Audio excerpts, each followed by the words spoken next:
90% pregnancy అండాశయంలోనే వస్తుంది. కానీ కొన్ని కండిషన్స్‌లో ప్రెగ్నెన్సీ అండాశయంలో కాకుండా బయట ట్యూబ్‌లో వచ్చే ఛాన్సెస్ అంటే ఈ ఫాలోపియన్ ట్యూబ్‌లో వచ్చే ఛాన్సెస్, లేదంటే ఓవరీ అండంలో వచ్చే ఛాన్సెస్, లేదంటే సర్వైకల్ ప్రెగ్నెన్సీ అంటాం. గర్భసంచి యొక్క ముఖద్వారం దగ్గర వచ్చే ఛాన్సెస్, లేదు అంటే అబ్డామినల్ ప్రెగ్నెన్సీ అంటే అబ్డామినల్ క్యావిటీలో ఎక్కడైనా ప్రెగ్నెన్సీ ఉండొచ్చు. అబ్డామినల్ వచ్చే ప్రెగ్నెన్సీస్ చాలా రేర్.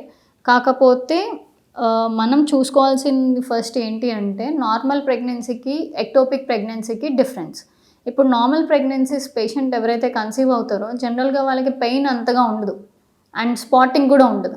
కానీ ఎక్టోపిక్ ప్రెగ్నెన్సీస్‌లో ఏంటంటే వాళ్ళకి చాలా పొత్తు కడుపు నొప్పి రావడం, ఇంకా స్పాటింగ్ బ్లీడింగ్ అవుతూ ఉంటుంది, లేదంటే స్పాటింగ్ వస్తూ ఉంటుంది.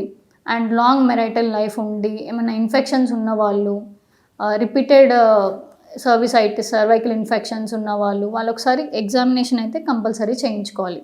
సో ఎక్టోపిక్ ప్రెగ్నెన్సీస్ మనం రూల్ అవుట్ చేసుకోవాలి అంటే ఫస్ట్ ఎప్పుడైతే ప్రెగ్నెన్సీ కన్ఫర్మ్ అవుతుందో కంపల్సరీ స్కాన్ అనేది చేయించుకోవాలి. ఎర్లీ ప్రెగ్నెన్సీ స్కాన్ అనేది చాలా ఇంపార్టెంట్. ఎందుకంటే ఫస్ట్ మనం ఇంట్రా యూట్రైన్ ప్రెగ్నెన్సీయా, ఎక్స్ట్రా యూట్రైన్ ప్రెగ్నెన్సీయా అనేది చూసుకోవాలి. The causes of ectopic pregnancy చూసుకుంటే రిపీటెడ్ ట్యూబల్ ఇన్ఫెక్షన్స్ అంటే సాల్పింజైటిస్ ఉండడం, పెల్విక్ ఇన్ఫ్లమేటరీ డిసీజెస్, ఏమన్నా ప్రీవియస్ సర్జరీస్ అయినప్పుడు, లేదు అంటే ఇంట్రా యూట్రైన్ డివైస్ అంటే కాపర్టీ ఇలాంటివి ఉన్నప్పుడు ప్రెగ్నెన్సీస్ ట్యూబ్స్లో వచ్చే ఛాన్సెస్ ఉంటాయి.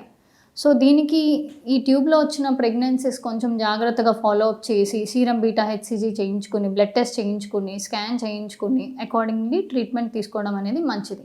అండ్ ట్రీట్మెంట్ ఎప్పుడు సైజ్ ఆఫ్ ద సాక్ మీద డిపెండ్ అయి ఉంటుంది. మోస్ట్ లైక్లీ లాప్రోటమీ చేసి ట్యూబ్ తీసేయడం కానీ, లేదంటే సాల్పింజాస్టమీ చేయడం కానీ, అంటే ఓపెన్ చేసి మళ్ళీ ప్రెగ్నెన్సీస్ తీయడం కానీ అనేది జరుగుతుంది. ఇంకొకటి ఏంటంటే దీంట్లో కాంప్లికేషన్స్ ఏంటి అంటే ఈ ట్యూబ్లో వచ్చే ప్రెగ్నెన్సీస్ జనరల్గా రప్చర్ అయ్యే ఛాన్సెస్ ఎక్కువ ఉంటాయి. రప్చర్ అయినప్పుడు పేషెంట్ హైపోవాల్యూమియా షాక్లోకి వెళ్ళే ఛాన్సెస్ ఎక్కువ ఉంటాయి, which leads to death of the patient also. So దాని గురించి under doctor supervision you have to screen your pregnancy. అంటే స్కాన్ అనేది కంపల్సరీ అవసరం. బిఫోర్ టేకింగ్ టాబ్లెట్స్ కానీ ఏదైనా సరే స్కాన్ చేయించుకుని ఫాలోఅప్ చేసుకోవడం అనేది చాలా important. Causes of ectopic pregnancies ఏంటి అంటే previous history of ectopic pregnancies ఉండడం, లేదంటే repeated infections, pelvic inflammatory diseases, endometriosis, emergency contraception ఏమన్నా వాడినప్పుడు కానీ.